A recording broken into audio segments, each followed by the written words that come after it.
안녕하세요 여러분, 북튜버 아름입니다. 오늘 여러분들께 소개해드릴 책은 김수빈 작가님의 고요한 우연입니다. 책에는 현실에서도 몇 번 본 것 같은 친구들이 등장합니다.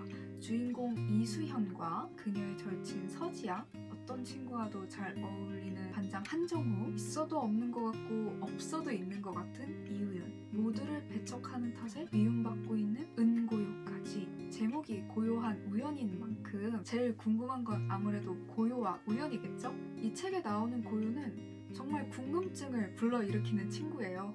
먼저 친해지려는 또래 아이들의 말을 무시하고 그로 인한 따돌림이나 뒷담 같은 상황이 생겨도 묵묵하게 공부만 하는 아이로 초반에 나타납니다. 우연이는 정말 우연히 수연이의 꿈에 나온 친구인데요. 지금까지 반에 있는지 없는지도 몰랐던 우연이가 자기 꿈에 나오자 수연이가 우연이의 작은 행동 하나하나를 의식하면서 이야기가 시작돼요. 사소한 우연의 행동까지 관찰하던 수연이는 본인도 모르는 새 우연이를 궁금해하게 되고요.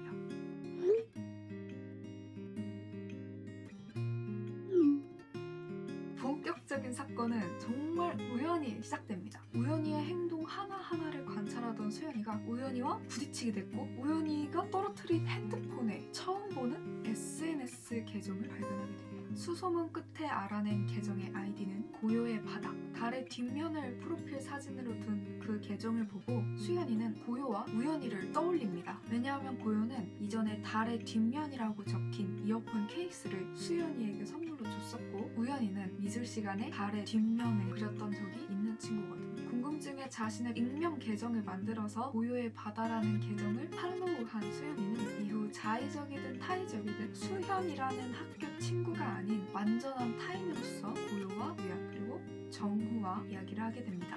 이야기가 진행되면서 수연이는 자기가 만든 비공개 계정으로 새 친구와 정말 많은 이야기를 해요. 현실에서는 말 한마디조차 안 하고 오히려 어색한 사이지만 메시지로는 서로의 일상을 공유하고 남들에게는 말하지 못할 고민을 털어놓죠. 가치관의 차이로 부딪히면서도 서로 더 가까워집니다. 하지만 모두 알고 있죠. 서로의 일상을 이야기하면서도 자기가 지내는 학교나 실명 같은 개인 정보는 강박적일 정도로 언급하지 않았습니다. 친구일 때는 오히려 어색하고 타인일 때 비로소 솔직해지는 관계.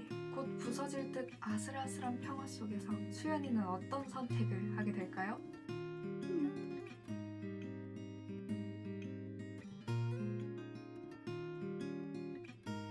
아동청소년 문학평론가 송수연님께서는 고요한 우연이란 책에 관해서 이렇게 평하셨어요. 작가는 젊은 세대에게 현실만큼 어쩌면 현실보다 더 커져버린 온라인 세계를 쉽게 평가하거나 비판하지 않는다. 그 무엇도 쉽게 판단하지 않는 작가의 시선과 태도가 믿음직한 결말을 낳았다.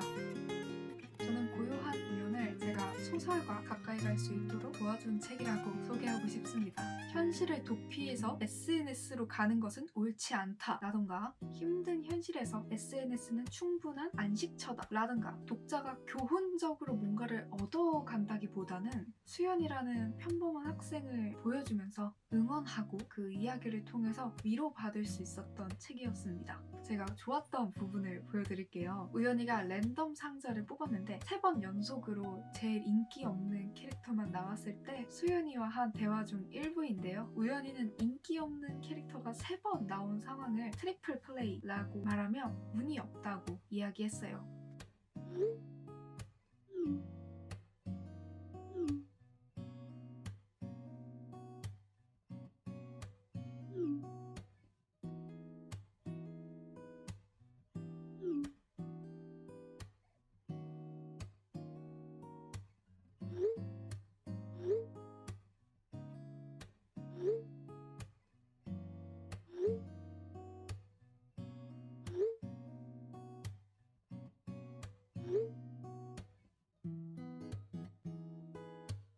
제가 저작권 때문에 다 보여드리진 못했지만 책에서는 수연이가 계속해서 그 피규어에 대해서 귀엽다, 저 캐릭터가 좋다 라면서 끊임없이 긍정적인 시선을 보내주고 있었거든요. 사실 본인이 남들이 원하지 않는 피규어, 운이 좋지 않은 케이스라고 받아들인다고 해서 큰 문제가 발생하진 않습니다. 세상에서는 첫 번째 피규어와 23번째 피규어를 비교하는 게 너무나도 당연하고, 또 그런 시선으로부터 상처받지 않기 위해서는 자신이 23번째라는 것을 받아들이는 것이 오히려 현명한 선택이라고도 볼 수 있습니다. 사실 이건 제가 고민하고 있었던 부분이었어요. 세상에는 재능이 많은 사람이 있고 조금 있는 사람이 있고 없는 사람이 있는데, 심지어 나는 내가 몇 번째 피규어인지조차 모르겠는데 내가 정말 만약에 23번째 피규어라면 난 어떻게 해야 되지? 이런 고민이 계속 있었거든요. 방금 보여드린 장면을 통해서 뽑은 피규어를 아쉬운 마음으로 받아들이는 것도 필요하지만, 그 다음 단계 피규어의 매력을 스스로 살피고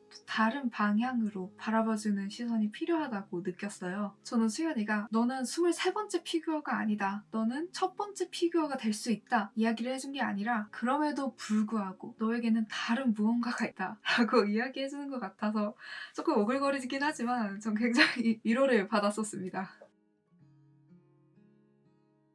저는 전체적으로 이 책을 읽으면서 김수빈 작가님이 빛을 받는 앞면 보다는 그림자로 가득한 이 뒷면, 상대적으로 관심이 덜한, 주목받지 못한 사물과 대상을 애정하신다고 느꼈습니다. 교실의 배경 같은 우연히, 스스로 평범하다고 생각하는 수연이, 소설 속에서도 남들의 주목을 받는 정후와 고요보다는 우연이와 수연이가 주축이 되어서 서술되었고요. 내가 이목구비조차 희미하게 번져있는 주인공의 배경인 것처럼 느껴질 때 꼭 읽어보시길 강추드리는 책입니다. 오늘의 책 고요한 우연이었습니다. 안녕!